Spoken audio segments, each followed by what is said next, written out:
Hi, welcome to live with food. நம்ம இன்னைக்கு ஆந்திர மாநிலத்தில் உள்ள சத்யநாராயணா கோவில் பிரசாதம் பார்க்க போகிறோம். வீடியோ பார்க்குறதுக்கு முன்னாடி சேனலை சப்ஸ்கிரைப் பண்ணாதவங்க மறக்காமல் சப்ஸ்கிரைப் பண்ணிக்கோங்க. பக்கத்தில் இருக்கிற பெல் பட்டனை கிளிக் பண்ணி ஆல் ஆப்ஷனையும் ப்ரெஸ் பண்ணி வச்சுக்கோங்க. அப்போ தான் என்னோடய வீடியோ நோட்டிஃபிகேஷனும் உங்களுக்கு வரும். இப்போ முதல்ல ஒரு கடாய் எடுத்துக்கலாம்.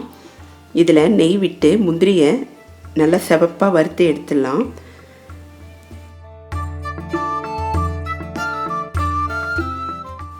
இப்போது அளந்து வைத்த சம்பா ரவையை சேர்த்துக்கலாம். 2-3 நிமிஷம் நெய்யில் நல்லா வறுப்படட்டும். நல்லா வாசனையாக இருக்கும்.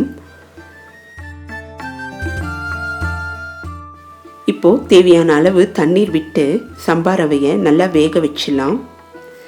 சம்பா ரவை நல்லா வேகணும். அதன் பிறகு தான் நம்ம ஸ்வீட் சேர்க்க முடியும்.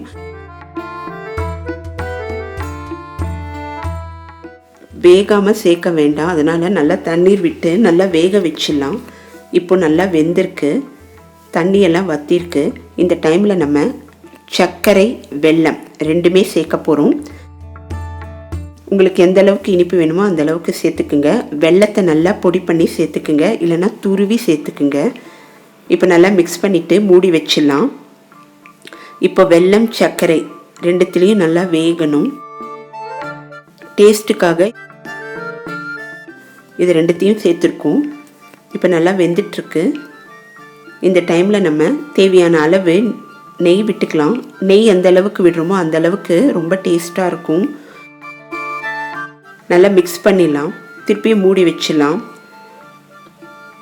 கொஞ்சம் மீடியம் ஹீட்லேயே இருக்கட்டும். இப்போது வாசனைக்கு ஏலக்காய் தூள் சேர்த்துக்கலாம்.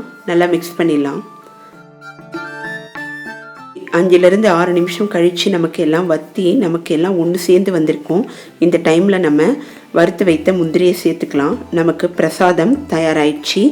நீங்கள் வீட்டில் ட்ரை பண்ணி பார்த்துட்டு எப்படி வந்ததுன்றதை சொல்லுங்கள். மறக்காமல் சேனலை சப்ஸ்கிரைப் பண்ணிக்கோங்க. நெக்ஸ்ட் வீடியோவில் மீட் பண்ணுறேன். பாய்.